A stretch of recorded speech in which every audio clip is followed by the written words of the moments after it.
দুষ্টু সরস্বতী, যার নাম হলো ধুমুকা সরস্বতী, যার দেহের বরণ হলো হলুদ, অসুরগণ পূজা করে। এইভাবে তিন সরস্বতী তিন জায়গায় পূজা পেল। যাকে পারিজাত সরস্বতী বলা হয়, চারটি হাত, নীল সরস্বতী তিনি গোলক বৈকুণ্ঠে পূজা পায়। মর্তধামে একই যোগে শ্বেত সরস্বতী পূজা পায়। আর পাতালে দুষ্টু সরস্বতী, যার দেহের বরণ হলো হলুদ। কেন এই সৃষ্টিটা ভগবান কেন করলেন? ওই দুষ্টু সরস্বতী যাতে অসুরদের জিহ্বাগ্রে বসে সবসময় মারামারি অশান্তি, সেই জন্য ওকে দ্রুমুকা সরস্বতী বা দুষ্টু সরস্বতী। সত্যি ভক্তমন্ডলীগণ, এইবার দেখা গেল বেশ কিছুদিন এই তিন সরস্বতী তিন জায়গায় পূজা হয়। বেশ কিছুদিন যাবার পর একদিন অনাদিরাদি গোবিন্দ শ্রী ব্রহ্মাকে বললেন, ব্রহ্মা, আমার মানস কন্যা সরস্বতীকে নিমন্ত্রণ করো, গোলক বৈকুণ্ঠে একটা জলসার আয়োজন করি। শ্রী ব্রহ্মার সঙ্গে বসে শ্রী গোবিন্দ একটা দিন স্থির করলেন যে অমুক দিন গোলক বৈকুণ্ঠে একটা জলসা হবে, তুমি যাও নিমন্ত্রণ করে এসো। তা শ্রী ব্রহ্মা, ওনার বাহন হলো হাঁস, হাঁসের পিঠে চড়ে সরস্বতীর কাছে যখন গেলেন, সরস্বতীর মনে কিন্তু একটা অহংকার হলো।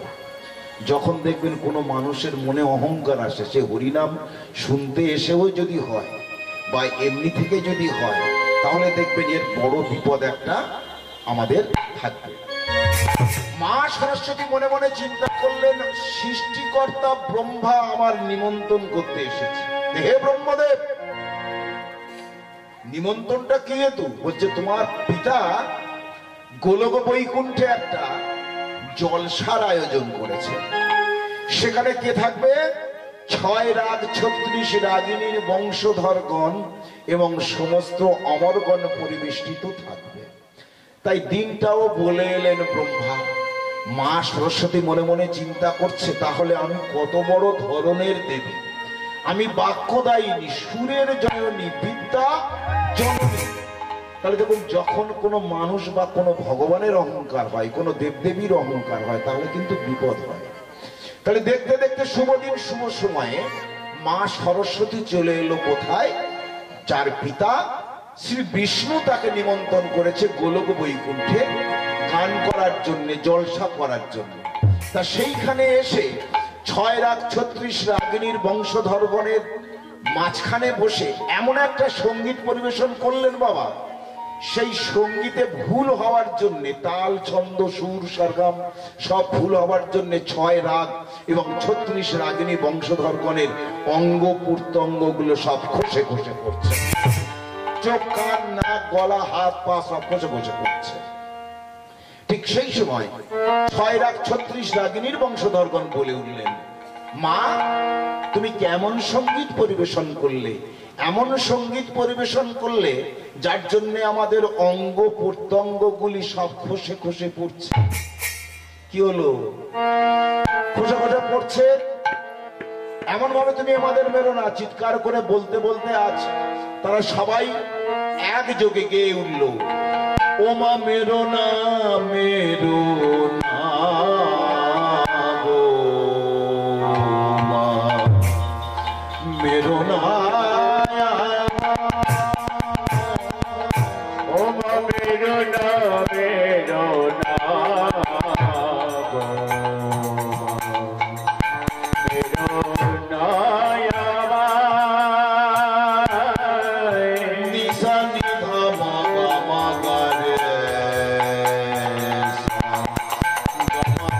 সা নি সা সা নিধা নিশা মা মা রে সা, ও মা মেরো না, মেরো না গো মা, মেরো না মা, ও মা মেরো না, মেরো না গো মা, মেরো না মায়াবী মা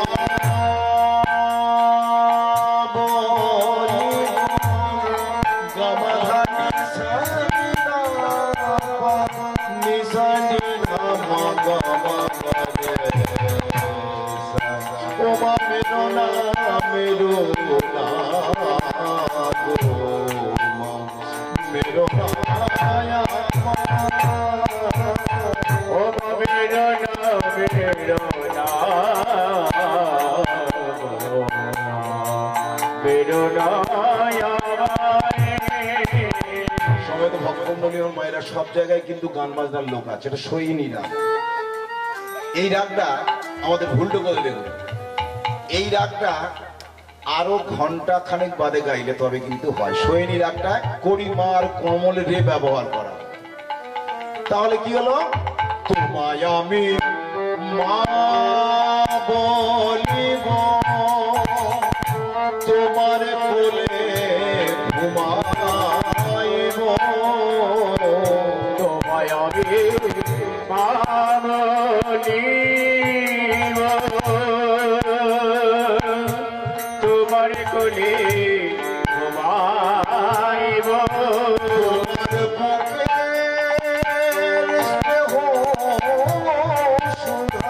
তোমার বুকে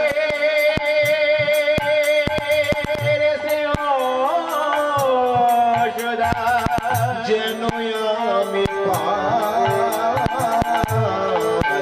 ও মেরো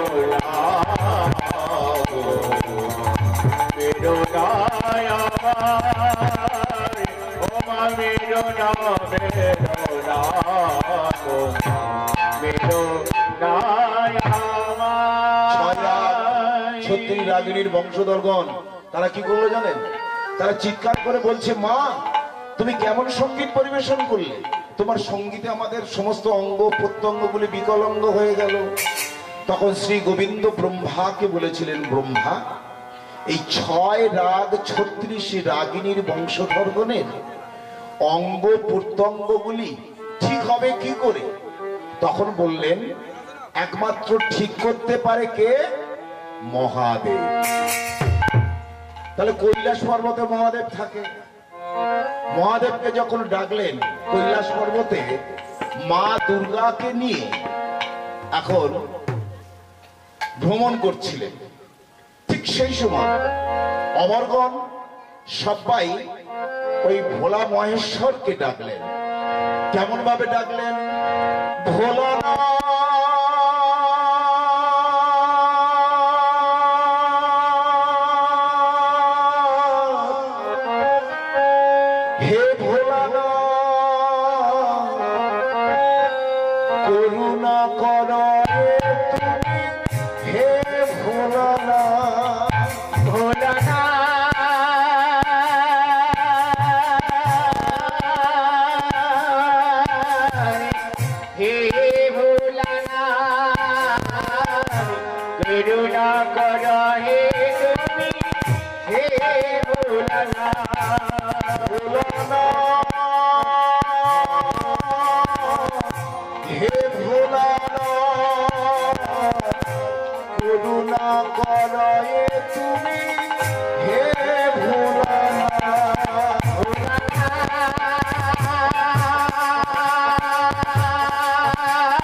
আশ্রয় দাও হে ভোলানাথ। না জানি ভজনি না জানি কিছু, কৃপা করে আশ্রয় দাও হে ভোলানাথ।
পরমেশ্বর যখন দেখলেন সমস্ত অমরগণ তাকে ডাকছে, তখন তিনি পার্বতীকে ফেলে রেখে ওইখান থেকে উদ্দণ্ড অবস্থায় নৃত্য করতে করতে ওই ক্ষীরোদ সমুদ্রের তীর ধরে আসছে, যেখানে গোবিন্দের গান শুনে গাছের ডালে বাঁদরটা মরে বেঁধেছিল না, শুকিয়ে গেছে, ঠিক সেইখানটা এসে দেখে যে সুন্দর একটা তারের যন্ত্রের সুর ভেসে আসছে।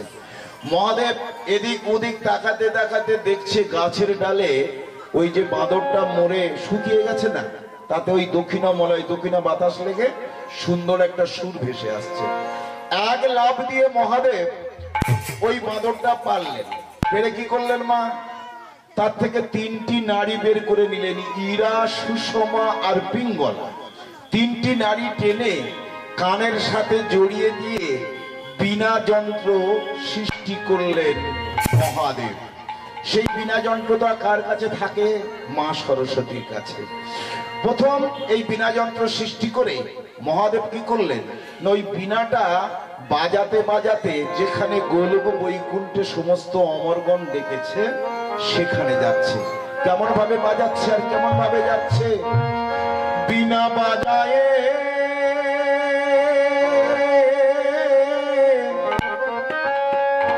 হরি গুণ গান গে, বীণা বাজায়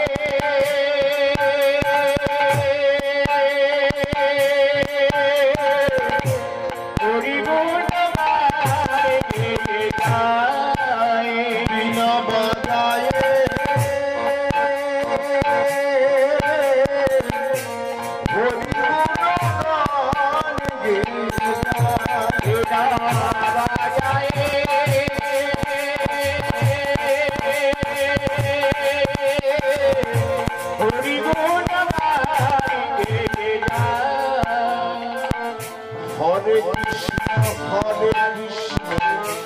কৃষ্ণ কৃষ্ণ হরে হরে, হরে রাম রাম রাম হরে হরে, হরে কৃষ্ণ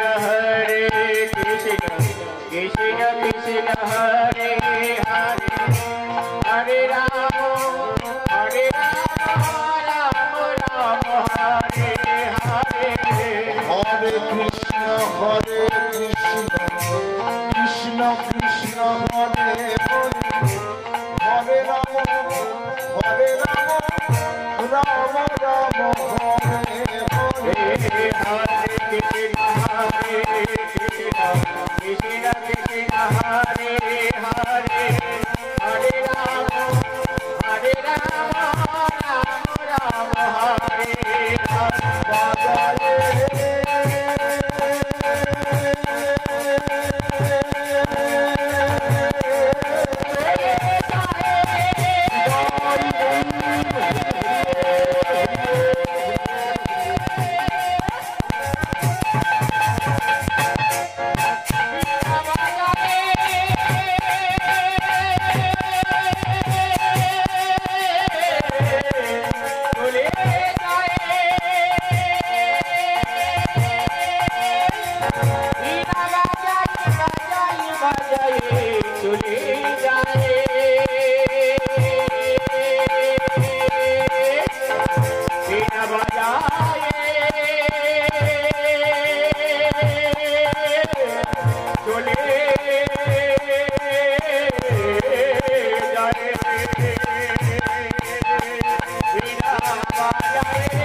এইভাবে ভোলা মহেশ্বর কি করলেন, ওই বাঁদর থেকে বীণা যন্ত্র সৃষ্টি করে আজ কৃষ্ণ নাম গাইতে গাইতে যখন গোলক বৈকুণ্ঠে গেলেন, সমস্ত অমরগণকে বললেন, হে অমরগণ, তোমরা আমাকে ডাকলে কেন? তখন বললেন, দেখো আমার মানস কন্যা সরস্বতী এমন সঙ্গীত পরিবেশন করেছেন যার জন্য এদের অঙ্গ প্রত্যঙ্গগুলি সব খসে খসে পড়েছে, তাই এই শ্মশানবাসী ভোলা এই বিপদ থেকে তুমি ছাড়া কেউ উদ্ধার করতে পারবে না। গোবিন্দ যে কাজটা করতে পারলো না, মহাদেব গোবিন্দ নাম স্মরণ করে তাদের অঙ্গে যখন হাত বুলিয়ে দিলেন, তাদের যেমন অঙ্গ ঠিক তেমন হয়ে গেল।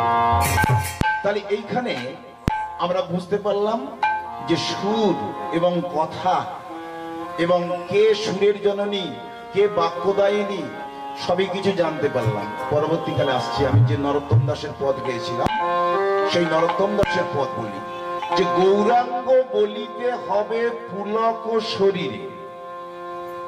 এইখানে আমরা সবাই কিন্তু বুঝতে পারছি, একটা ওয়ার্ড কিন্তু বুঝতে পারছি না পুলক শব্দের অর্থটা, বাদ বাকি কিন্তু সবাই আমরা বুঝতে পারছি।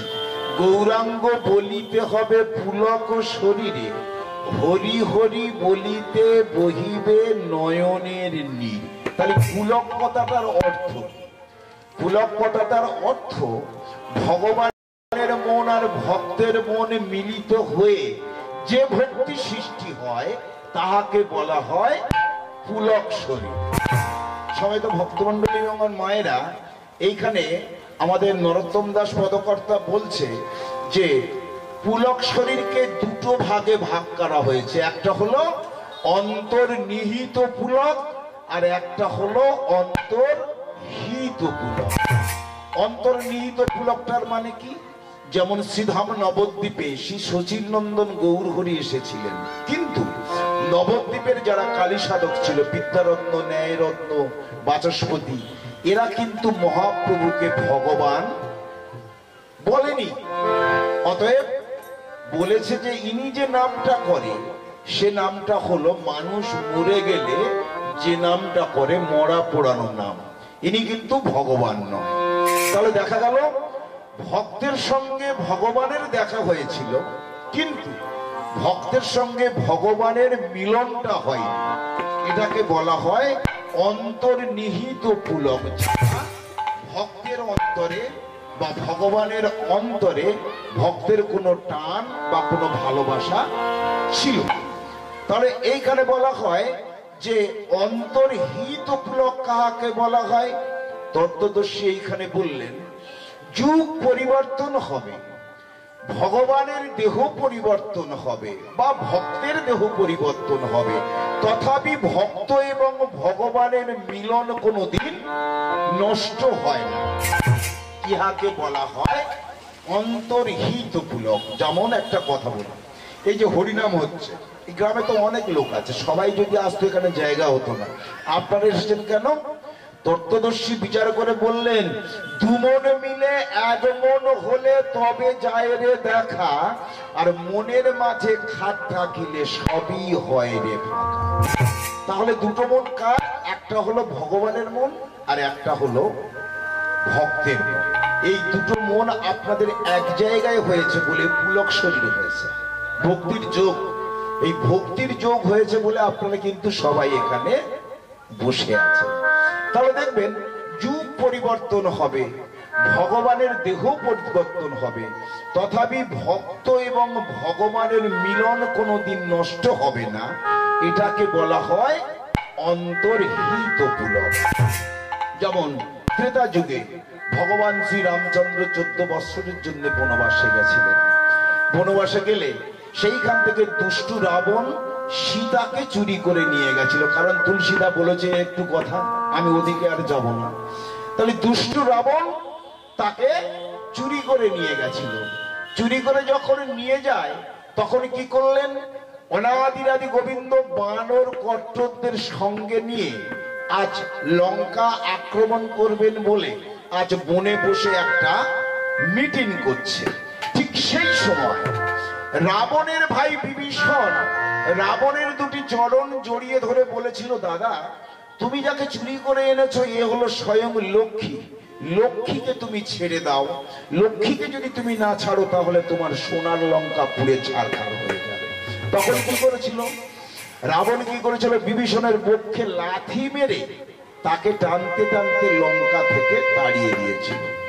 সেই বিভীষণ এলো কোথায়? পঞ্চবটী বনে, যেখানে সীতা চুরি হয়ে গেছে। ভগবান রামচন্দ্র যেখানে কোথায় সীতা কোথায় সীতা বলে যেখানে কাঁদছে, ঠিক সেইখানে এসে রামচন্দ্রের সঙ্গে বন্ধুত্ব স্থাপন করলেন। সঙ্গে তো ভক্তমণ্ডলী এবং আমার বাবারা এখানে আছেন, অল্প কজন এইদিকে মায়েরা আছেন। তবে একটা কথা বলি যে সবাই জানেন যে রাবণের ভাই বিভীষণ। আচ্ছা, আমি যদি বলি রামের ভাই বিভীষণ, ঠিক হবে বাবা? হবে কি ঠিক?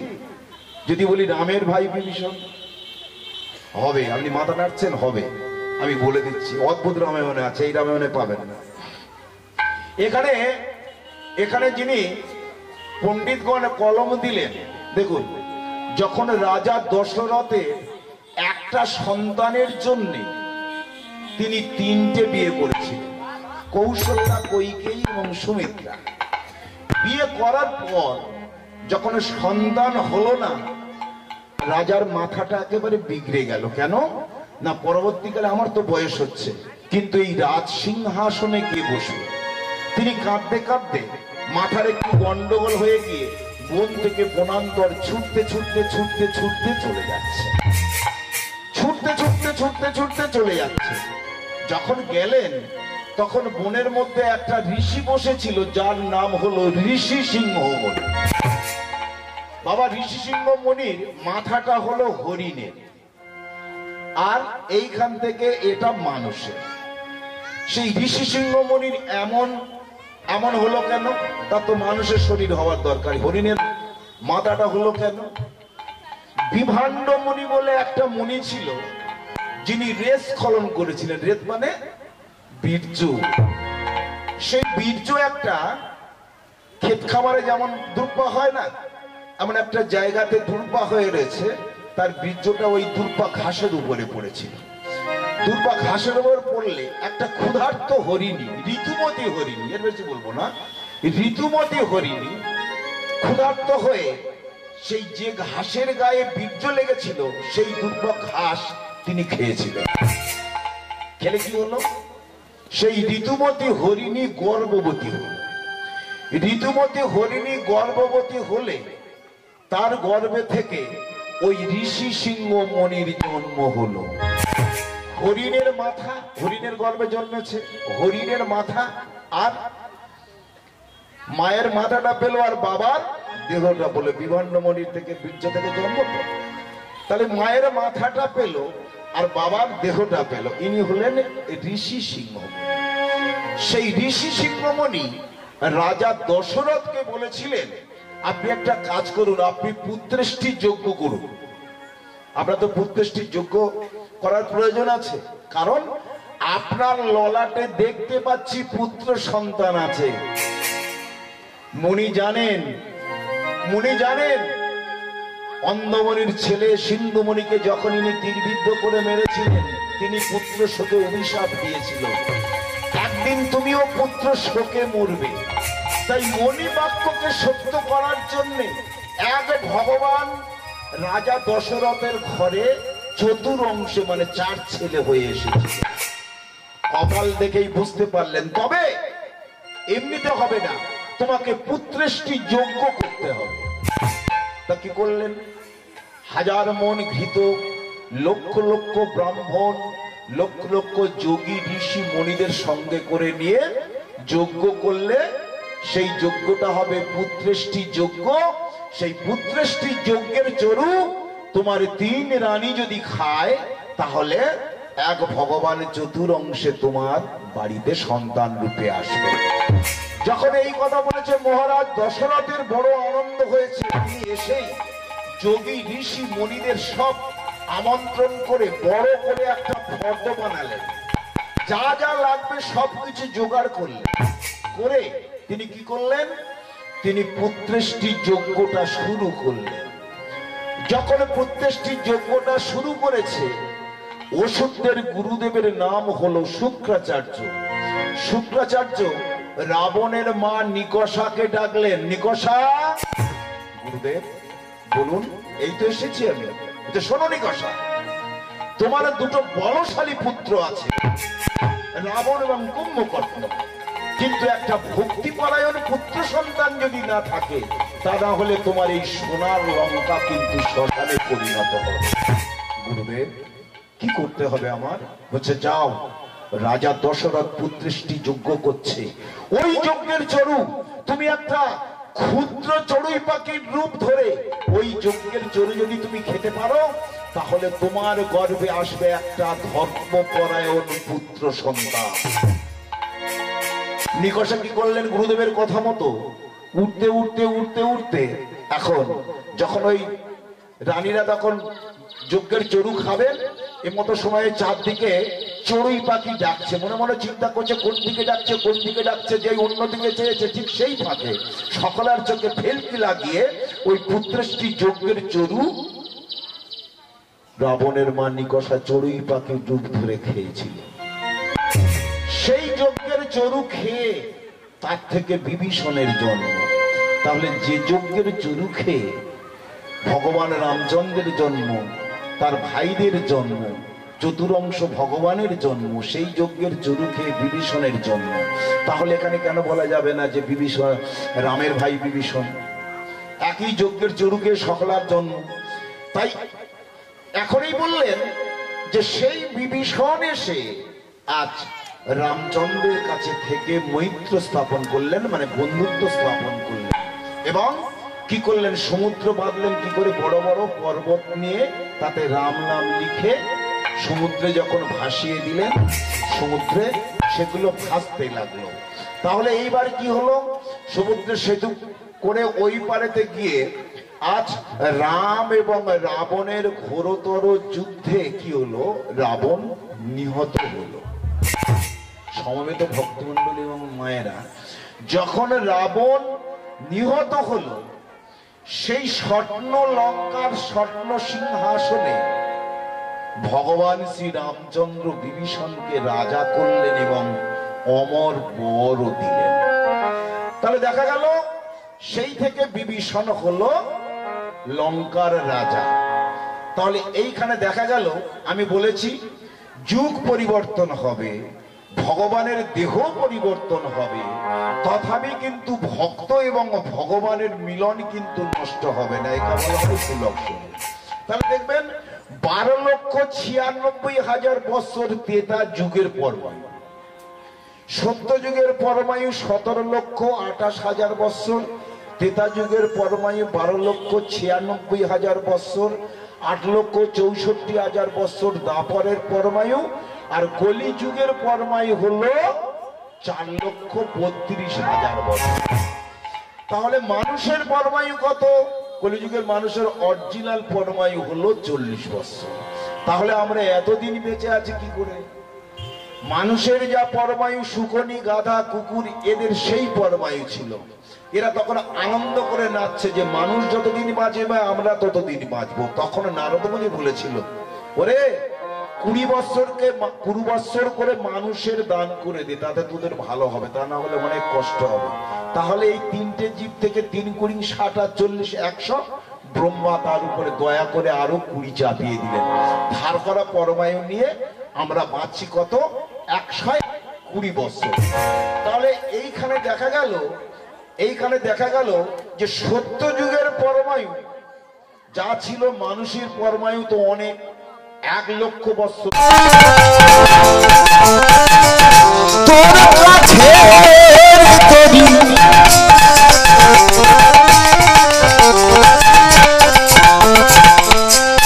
তোর কাঠের তরি সোনা হবে, তোর কাঠের তরি সোনা হবে, এই আশীর্বাদ করলাম তোরে, কাঠের তরি সোনা হবে, আশীর্বাদ করলাম তোরে, আগে তোরে সোনা হবে, সোনা হবে, তাই গোর হরে কাঠের তোরে সোনা, কাঠের তোরে সোনা হবে। মাঝি পার হলে তো পারের কড়ি দিতে হয়, তা আমি সঙ্গে তো কিছু নিয়ে আসিনি, আমি তোকে কি পারের কড়ি দেব? আমি তোকে এই আশীর্বাদ করলাম তোর ওই কাঠের তরিটা সোনা হয়ে যাক। তাহলে কি হলো? দেখতে দেখতে কি হলো? আজ দেখিতে দেখিতে তরি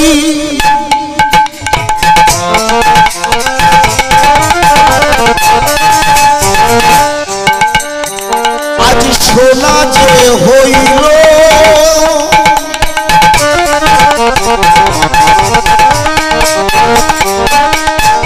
ভক্তের আশা ভগবান আদি যে পুরাণ খেতে দে খিতে তরি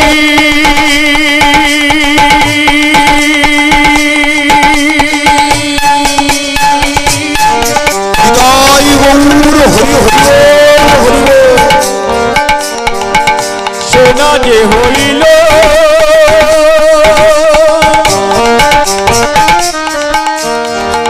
ভক্তের আশা পুরাইতে মুখরিত হলো ভক্তের আশা পুরাইল হবে তোর আশা পুরাইল আমি ভক্তের আশা পুরাইল ভক্তের আশা পুরাইল একবার হৃদয় গৌর হরি হরি আশা পুরাইল একবার হৃদয় গৌর হরি হরি ভাগে তোর আশারে পুরাইল এটাই তোর হরে বলে ভক্তের আশা পুরাইল ভক্তের আশা পুরাইল শুয়ে তো ভক্ত বলে আমার মায়েরা ঠিক এমন জায়গায় গিয়ে আশীর্বাদটা করলেন। এখন মাঝি নৌকাটা তীরেতে দিয়ে দেখছে এই রাস্তায় সেই কালো মতো লোকটা গেছে, ওই লোকটা নিশ্চয়ই ভগবান হবে। তার আশীর্বাদে আমার কাঠের নৌকাটা সোনা হয়ে গেছে বলে এখন লাফ মেরে পড়ে ও কালো লোকটা বলে ছুটতে ছুটতে যাচ্ছে। কিন্তু তখন তারা তো রাজার রাজত্ব প্রবেশ করেছে, মিথিলায় পৌঁছে মানে রাজার রাজত্বে পৌঁছে গেছে। গেই তখন কি করলেন, বিশ্বামিত্র মুনি ভগবান রামচন্দ্রকে বললেন তুমি ওই হরধনুটা ভেঙে ফেলো। এখন ভগবান রামচন্দ্র এখন আর দেরি না করে দ্রুত গতিতে যখন গিয়ে ওই হরধনুটা ধরতে যাচ্ছেন, সমস্ত বড় বড় শক্তিধর রাজন্যবর্গ চারিদিকে তো সব দাঁড়িয়ে আছে। সবাই মনে মনে চিন্তা করছে একটা ভিখিরির বাচ্চা এসেছে, সে কিনা এই হরধনুটা ভাঙবে। একটা ব্রাহ্মণ, এদের লজ্জা থাকা উচিত, এরা এই কাজ করতে এসেছে। তাই যেই ভগবান রামচন্দ্র কি করলেন, ছদ্মবেশে আছে তো, যেই না হরধনুটা ধরেছে ছোলার মতো ভগবানের হাতে উঠেছে।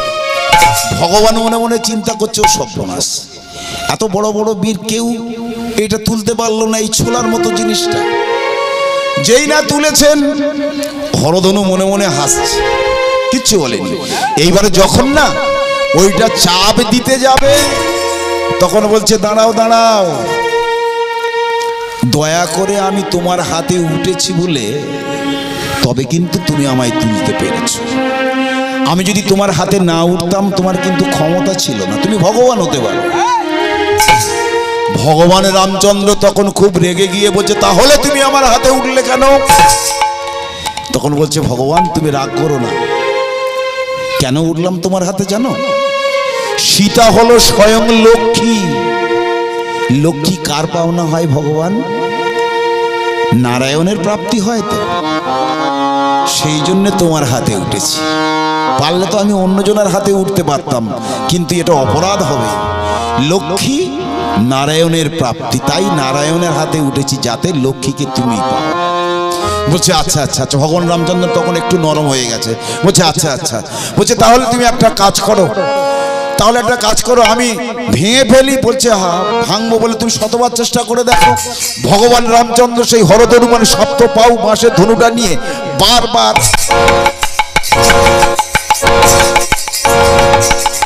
কিছুতেই কিন্তু পারলো না। তখন বলছে তুমি পারবে না, আমি তোমারই হাতে ভাঙবো, আমি কথা দিয়েছি। কারণ তোমার হাতে না ভাঙলে তাহলে তো লক্ষ্মী তো অন্যজনে নিয়ে চলে যাবে। তাহলে কি করলো? হ্যাঁ এমনি ভাবে আজ কি হলো? ভগবান রামচন্দ্র বলছে বেশ, তাহলে তোমার মনের কিছু একটা ব্যাপার আছে, বলো আমার কাছে কিছু তুমি চাইবে? তখন বলছে হ্যাঁ অবশ্যই তো। বলছে আমার মনের একটা চাওয়া পাওয়া আছে, সেই চাওয়া পাওয়া যদি তুমি রাজি হও তাহলে তোমার হাতে ভাঙবো। তা বলছে বলো। বলছে আমার খুব মনের ইচ্ছা তোমার সবসময় আমি মুখাশ্রিত যেন পাই। মুখাশ্রিত মানে কি বাবা?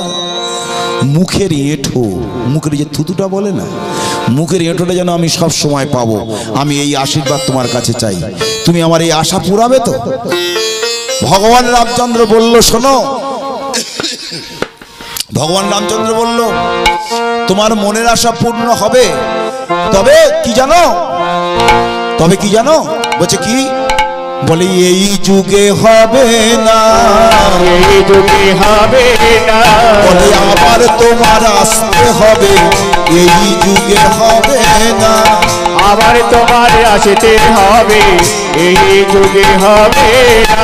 সময় তো ভক্তমণ্ডলী আমার মায়েরা বলছে এই যুগে তো হবে না, কারণ ত্রেতা যুগের পরে দ্বাপর যুগে আমি বৃন্দাবনে কৃষ্ণচন্দ্র হব, আর যমুনার কূলে থেকে আমি মুরলীর ধরব, মুরলীর ধ্বনি করব, কারণ বিরজার সঙ্গে কথা দিয়েছি, সেই বিরজা হলো বৃন্দাবনের যমুনা। তাহলে সেইখান থেকে যখন আমি মুরলী বাজাবো, সবসময় যখন মুরলী বাজাবো কি হবে জানো? আমার মুখের এঁঠো ওই ছিদ্রপথ হতে সপ্ত ছিদ্রে চলে যাবে। যখনই বাজাবো তখন আমার মুখের এঁঠো তোমার ছিদ্রপথ থেকে ভিতরে ঢুকবে। বলো ঠিক বলেছি কি না? বলছে হ্যাঁ প্রভু। তাহলে ঠিক আছে, আমি তোমার কথা দিলাম, আমি তোমার কথা দিলাম, তোমার মনের আশা পুরাইব, মনের আশা পুরাইব, আমি মনের আশা পুরাইব, আমি মনের আশা পুরাইব, আমি যেদিন কৃষ্ণ জন্ম নেব, মনের আশা পুরাইব, তারপরেতে কৃষ্ণ হব, মনের আশা পুরাইব, তারপরেতে জন্ম নেব, মনের আশা হরি হরি আশা পুরাইব, মনের আশা পুরাইব, তারপরেতে কৃষ্ণ, মনের আশা পুরাইব, মনের আশা পুরাইব। তাহলে কি হলো? দেখতে দেখতে ত্রেতা যুগ পার হয়ে দ্বাপর যুগ এলো যখন, তখন সেই হরধনু মানে শিবের হাতে যে সপ্ত পাউ বাঁশের যে ধনুটা, তাকে হরধনু বলা হয়। সেই হরধনুটা হলো কৃষ্ণের হাতের ওই বাঁশি। তাহলে কি হলো? তত্ত্বদর্শী এখানে বললেন বংশী বাজাও তো গাবো তো কানহো, পূর্বের যে পদটা, বংশী বাজাও তো গাবো তো কানহো, बंसी बजा मुरली मुरली मुरली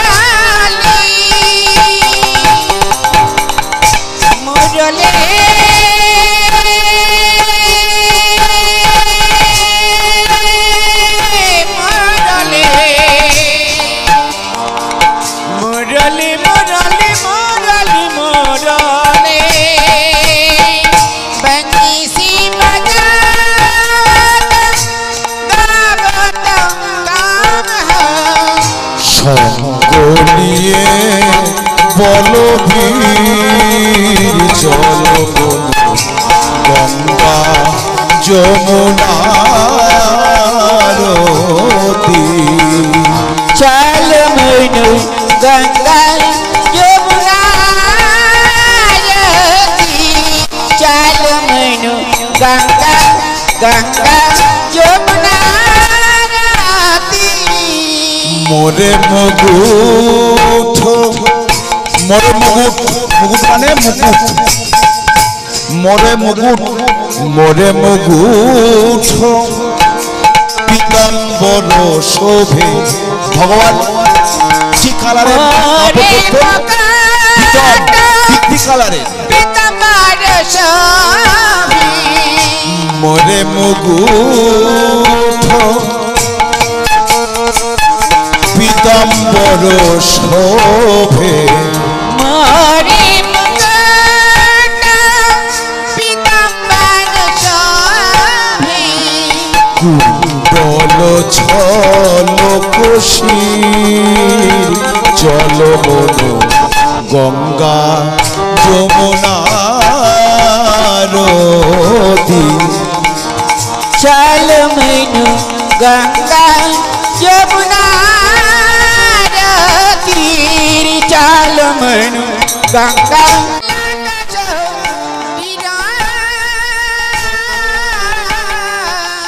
আজ হরি হরি বলিতে মন নয়নের নীর। हरि हरि बलिते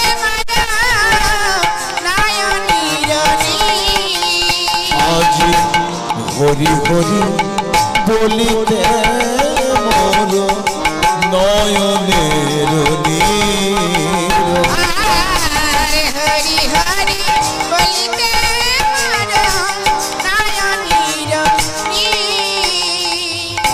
পদকর থেকে কি বললেন? গৌরাঙ্গ বলিতে হবে পুলক শরীর, হরি হরি বলিতে বহিবে নয়নের নীর। যতক্ষণ না পর্যন্ত ভক্তের মন আর ভগবানের মন দুটো মন এক জায়গায় না হচ্ছে ততদিনই কিন্তু হৃদয়ে ভক্তি আসবে না। আর হৃদয়ে যতক্ষণ না পর্যন্ত ভক্তি আসবে ততক্ষণ না পর্যন্ত নয়নের জল আসবে না। তাহলে এখানে তত্ত্বদর্শী বললেন, আর কবে নিতাই চাঁদ করুণা করিবে, সংসার বাসনা মোদের কবে তুচ্ছ হবে। এই যে আমরা সবাই সংসার সংসার করে সবই কিন্তু ভুলে গেলাম। তত্ত্বদর্শী এখানে বলছেন, কোষ্য মাতা কোষ্য পিতা কোষ্য পত্নী সহোদরা কায়া প্রাণ নো সম্বন্ধ কাকেশ্য পরিবেদনা। এই যে আমাদের ছেলে মেয়ে যা সংসারে যারা আছে এরা কিন্তু আমাদের আপনজন নয়। তাহলে এইখানে তত্ত্বদর্শী বললেন, আমাদের তত্ত্বদর্শী বললেন, আমরা যদি ভালো হই, আমাদের ঘরে যদি গৌরাঙ্গ সুন্দরের মতো এমন একটা সুন্দর যদি ছেলে আসে তাহলে কি হবে? গ্রামের মুখ উজ্জ্বল হবে এবং বাপ মার মুখ উজ্জ্বল হবে। ওই জন্যে বলে পদকর্তা বললেন, একনপি কুবিক্ষেন কঠোরস্তনে বহিনা দজ্জতে তদ্দনং সর্বনং কুপুত্রেণ কুলং যথা। অর্থাৎ এই কথাটার মানে, যদি বনে একটা কু গাছ জন্মায় তাতে কি হয়? বনে অনেক সময় হাওয়া হয় না, ঘষাঘষি করলে কি হবে? ঘষাঘষি করে কোঠর থেকে আগুনের সংযোগ হয়। আগুনের সংযোগ হলে কি হবে? বনটা পুড়ে কিন্তু ছাই হয়ে যায়। তাই তত্ত্বদর্শী বললেন, একনপি কুবিক্ষেন কঠোরস্তনে বহিনা দজ্জতে তদ্দনং সর্বনং কুপুত্রেণ কুলং যথা। বংশে যদি একটা কুসন্তান যদি জন্মগ্রহণ করে কি হবে? তার জন্যে পুরো গ্রামটা নষ্ট, তার বংশটা নষ্ট, বাবা মায়ের সম্মান নষ্ট। তাই বললেন, একনপি সুবৃক্ষেন পুষ্পেতেন বহিনা বাস্যতে তদ্দনং সর্বনং সুপুত্রেণ কুলং যথা। অর্থাৎ বনে যদি একটা চন্দন বৃক্ষ জন্মায় বাবা, তাহলে কি হবে? আশেপাশে যত গাছ থাকবে না সব চন্দনের গন্ধ হয়ে যাবে, চন্দন হয়ে যায়। ঠিক তেমন মহাপ্রভুর মতো এমন সুন্দর সন্তান যদি আমাদের ঘরে যদি কোথাও যদি আসে তাহলে বাপ্পার মুখ কত উজ্জ্বল হবে, কত উজ্জ্বল হবে। তাই এইখানে আমাদের পদকর্তা বা পণ্ডিতগণ কলম দিলেন, যিনি আমাদের কাছে এলেন। আমরা বলি কি না, অদ্বৈত মহাপ্রভু নাকি দ্বাদশ বৎসর তুলসী চন্দন মিশ্রিত করে সুরধ্বনি গঙ্গার জলে ছেড়ে দিয়েছিল চিঠি লিখে, তাই নাকি মহাপ্রভু এসেছিল। মহাপ্রভু বললেন, আমি কারোর ডাকে আসিনি, আমি অসাধনে চিন্তামণি বিধি মিলাইল আনি, গোরা বড় দয়ালু ঠাকুর, এমন দয়াল ঠাকুর আর কোনোদিন হবে না। এমন দয়াল ঠাকুর আর কোনোদিন হয়নি আর হবে না। তাহলে কি হবে? এই যে আমাদের হরিনাম সংকীর্তন আমরা যদি সময় থাকতে যদি না করি তাহলে কি হবে গো? হরিনাম যদি সংকীর্তন যদি ছোটবেলা থেকে যদি না অভ্যাস হয়, যেমন হচ্ছে কয়াধুর সঙ্গে সঙ্গে ভক্ত প্রহ্লাদ অসুরের ছেলে, সে মায়ের সঙ্গে সন্ধ্যার সময় হরি পুজো করত, কিন্তু সে হরিপরায়ণ হয়ে গেছে। তাহলে কথা বললো, সেই ভজন সাধন যদি করতে হয় তাহলে কিন্তু সকাল সকাল করতে হয়। তাই সময় থাকতে হরি না বললে কিন্তু হবে না। তাই আমাদের পদকর্তা কি বললেন, বলে দিন থাকিতে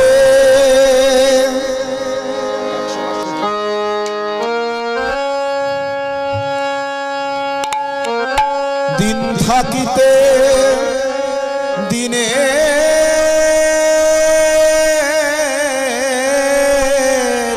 সাধন ও মনে কেন জানলি না,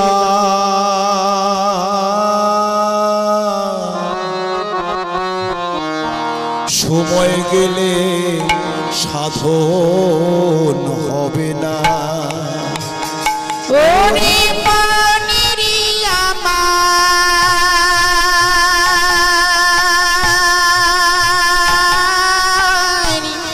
সময় গেলে সাধন হবে না। ওই না দিন থাকিতে দিনে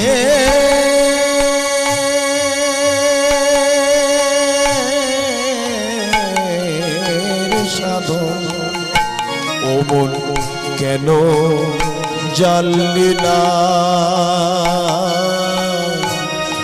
সময় গেলে সাধন হবে না। ওরে মনেরি আমার,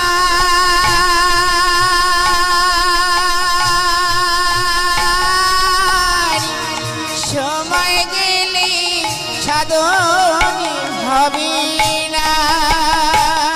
ওই না জানো না মন খালে বিলে থাকে না মিন জল শুকালে। তুমি জানো না মন খালে বিলে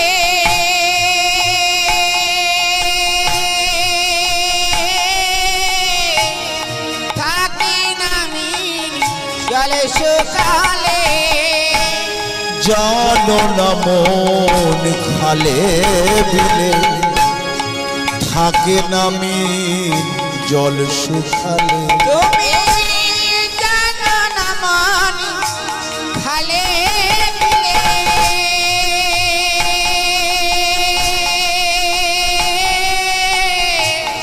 থাকে না মিন জলে শুকালে।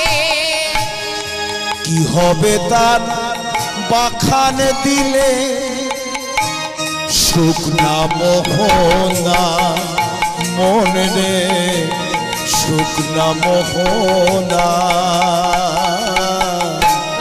সময় গেলে সাধন হবে না। ওরে মনেরি আমার,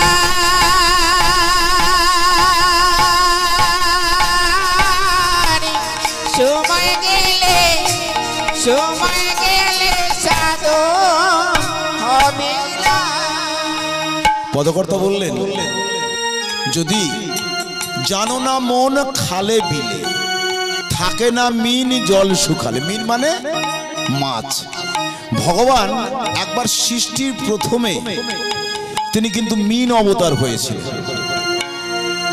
যখন হয়গ্রীব দৈত্য সমস্ত শাস্ত্র এবং চাষের যত বীজ সবকিছু নিয়ে যখন পাতালে গেছিল, তখন ওই মনুকে বলেছিল, স্বপ্নাদেশ করেছিল মনুকে বলেছিল, শোনো মনু, আমি সমুদ্রের জলে ছোট্ট একটি মিন, বড় মিন আমার খেয়ে ফেলবে, তাই তোমার বাড়িতে একটা জায়গায় তুমি রাখো। তা কি করলো মনু, রাত্রিবেলা স্বপ্ন পেয়ে কি করলেন না, ওই মিনটা মানে মাছ, ছোট একটা মাছ এনে কমণ্ডলুর মধ্যে রেখেছিল। কমণ্ডলের মধ্যে যখন রাখলো, একটা রাত যখন পার হয়ে গেল, মাছটা কমণ্ডলের মধ্যে একেবারে ভর্তি হয়ে গেল, মানে বড় হয়ে গেল। বলছে মনু, আমি তো এই ছোট জায়গায় থাকতে পাচ্ছি না, তুমি একটু বড় থেকে একটা পাত্রে আমায় রাখো। একটা পাত্রে রাখলো, সে পাত্রটা এক রাত্রিতে বড় হয়ে গেল। এইভাবে ছোট ছোট পাত্রে থেকে পুকুরে দিল, পুকুরে থেকে সমুদ্রে তাকে ছেড়ে দিয়েছিল। তিনি কি করেছিলেন? তিনি ওই হয়গ্রীব দৈত্যকে বধ করে কি করেছিলেন? শাস্ত্র গ্রন্থ এবং চাষের বীজ যত কিন্তু তিনি উদ্ধার করে মনুর কাছে দিয়েছিল। তাই বললেন কি, জানো না মন খালে বিলে, জানো না মন খালে বিলে থাকে না মিন জল শুকালে। মিন যদি শূন্য নাই, যদি মাছ যদি ছেড়ে দাও দুদিন বাদে মরে যাবে। তাহলে এইখানে একটা কথা বলি, আচ্ছা বলুন তো বাবা, পৃথিবী কবে শুষ্ক হয়েছিল এবং কেন হয়েছিল? আর জলটা বা পৃথিবীতে কে এনেছিল, কি কারণে এনেছিল? এইখানে একটা কথা তত্ত্ব আছে। যেমন দষ্টমণির পুত্রের নাম হলো বাবা বেত্রাসুর। সেই বেত্রাসুর এমন অত্যাচার শুরু করলো, দেবতাদের মানে স্বর্গ থেকে সব তাড়িয়ে দিল, সব অধিকার করে নিল। তো একদিন সমস্ত অমরগণ ক্ষীরসমুদ্রের তীরে এসে অনাদির আদি গোবিন্দকে বলেছিলেন, হে ভগবান, আমাদের পরিত্রাণের ব্যবস্থা কি? তখনই বলেছিল যে তোমাদের পরিত্রাণের একটা ব্যবস্থা আছে। এই অরণ্যের মাঝে একটা মুনি আছে, যার নাম হলো মহামণি দধিচি। সেই দধিচি মণি আত্মত্যাগ করে, সেই দধিচি মণি আত্মত্যাগ করার পরে মানে জীবন শেষ করার পরে সে যদি দয়া করে যদি বলে, আমার এই অস্থি মানে হাড়, এই হাড় তোমরা নিয়ে নাও, তাহলে তোমরা নিয়ে কি করবে? নিয়ে ব্রহ্ম বাক্য দিয়ে বজ্র নির্মাণ করবে, তা না হলে বৃত্রাসুরকে নিধন করা যাবে না। তাই কি করলো সমস্ত অমরগণ? সেই অরণ্যের মধ্যে গিয়ে আজ মহামণি দধিচিকে বললেন, হে মুনিবর, আপনি আত্মত্যাগ করে আপনার হাড় যদি আমাদের দেন, তাহলে তাতে ব্রহ্ম বাক্য দিয়ে বজ্র নির্মাণ হবে, আর সেই বজ্রে বেত্রাসুর নিধন হবে। দেখতে দেখতে মুনিবর বললেন, যাদের ভজন সাধন করছি তার জন্যে কি সামান্য আমার এই দেহ। সঙ্গে সঙ্গে দেহ অবসান করলো। দেবতারা তার দেহে থেকে অস্থি মানে হাড়গুলো বের করে ব্রহ্ম বাক্য দিয়ে বজ্র নির্মাণ হলো। তাহলে এই যে বজ্র নির্মাণ হলো, এটা হলো মহামণি দধিচির হাট থেকে কিন্তু ইন্দ্রের হাতে যে বজ্র, সেই বজ্রটা নির্মাণ হলো। বজ্র নির্মাণ হওয়ার পরে সেই বজ্র দিয়ে বেত্রাসুরকে যখন নিধন করলেন, তখন ত্বষ্টামণি কি করলেন? তিনি ইন্দ্রকে ভস্ম করে দিয়েছিলেন। শাস্ত্রের কথা, আমার কথা নয়, যে ইন্দ্রের অংশ থেকে পঞ্চ পাণ্ডবের কিন্তু জন্মের কথা গ্রন্থে বলছে। তাহলে দেখা গেল সেই বেত্রাসুর যখন নিধন হলো, তখন কি হলো? তার সঙ্গে যে কালকেয় অসুরগুলো ছিল বাবা, তারা ওই সমুদ্রের তলায় লুকিয়ে থাকতো, আর রাত হলে কি হতো? উঠে যোগী ঋষি মণিদের ধরে ধরে খেয়ে নিত। এইবারে এখন ভগবানের কাছে যখন গেলেন, ভগবান বললেন, হ্যাঁ, মহামণি অগস্ত্য একদিন আমার কাছে পিপাসার জল চেয়েছিল, আমি কিন্তু পিপাসার জলটি দিইনি। কারণ মহামণির অগস্ত্যকে যদি পিপাসার জল যদি দিতাম, তাহলে সমুদ্র কিন্তু এক গণ্ডুষে শুকিয়ে দেবে। যার জন্য বলে আমি বলেছি, যখন সময় হবে তখন তোমার পিপাসার জল দেব, আমার মনে আছে।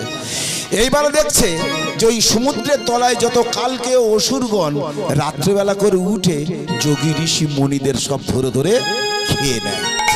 ভগবানের কাছে যখন গেলেন, ভগবান বললেন, তোমরা সব অগস্ত্য মুনির কাছে যাও। অমরগণ যখন অগস্ত্য মুনির কাছে গেলেন, অগস্ত্য মুনি বললেন, ভগবানকে জিজ্ঞাসা করো আমার পিপাসার জল দেবে কিনা। বলছে, তিনি আপনার পিপাসার জল দিয়েছেন, আমি এক গুণ্ডেশে, আপনি এক গুণ্ডেশের সমুদ্রের জল শুকিয়ে দিন, দিলে এর মধ্যে কালকে অসুরগণ সব প্রবেশ করে আছে, তাদের আমরা নিধন করি। তখনই মহামণি অগস্ত্য কি করলেন? এক গুণ্ডেশের সমুদ্রের জল যখন খেয়ে ফেললেন, সমুদ্র শুকিয়ে গেল। তাই তত্ত্বদর্শী কি বললেন? জানো না মিন খালে বিলে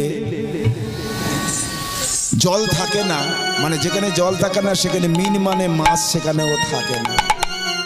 তাই তত্ত্বদর্শী এখানে বললেন, বলে জানো না মন খালে বিলে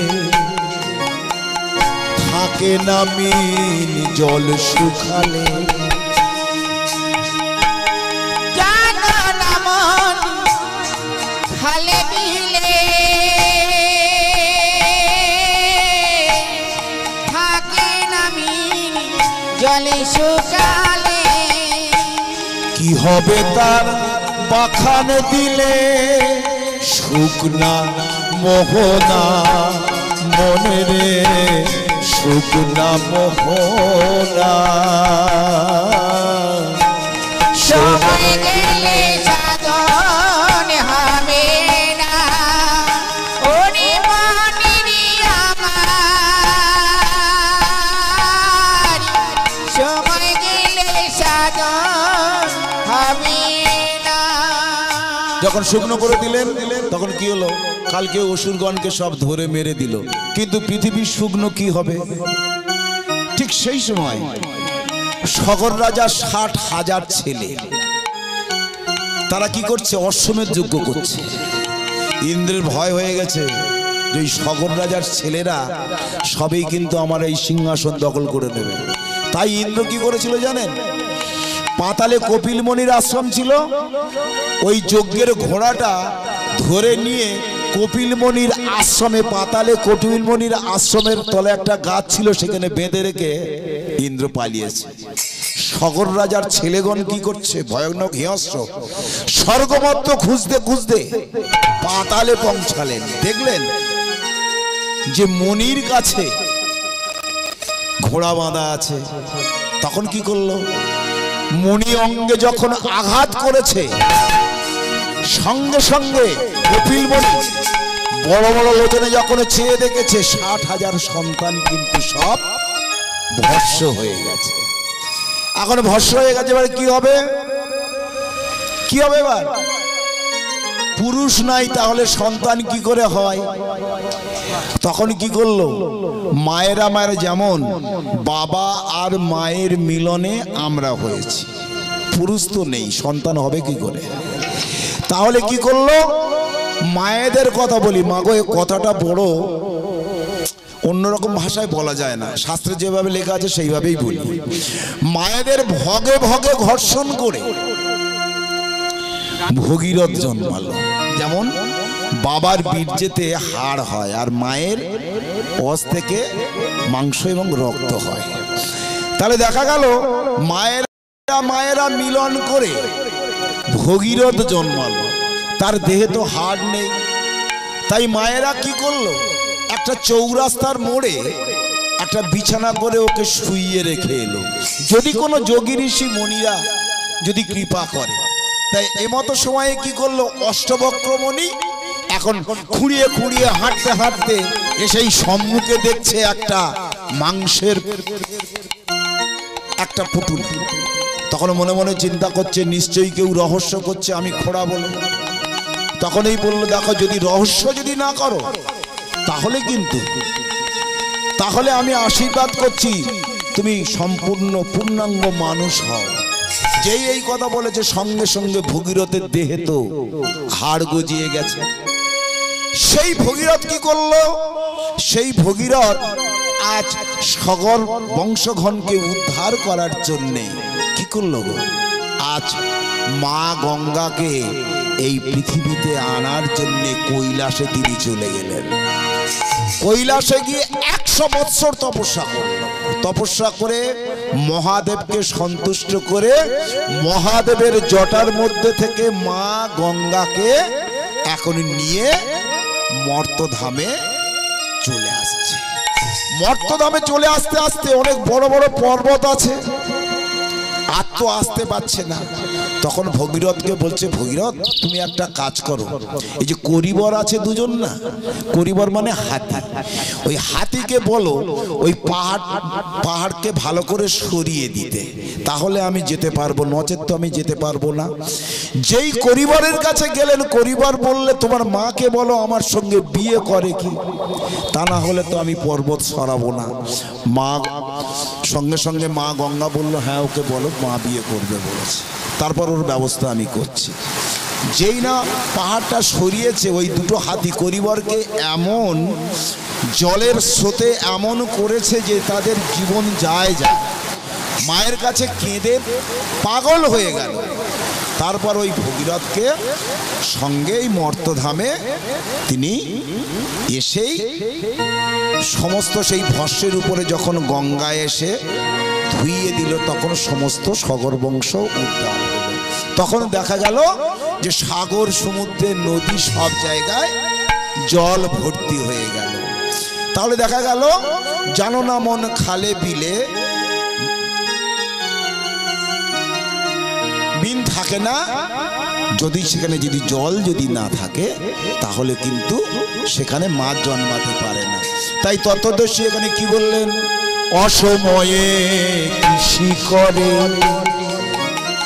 মিছামিছি খেটে মরে।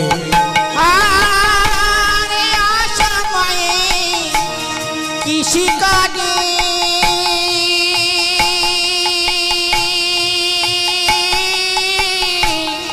মিছামিছি খেটে মারে। অসময়ে কৃষি করে মিছামিছি খেটে মরে। আরে অসময়ে কৃষি করে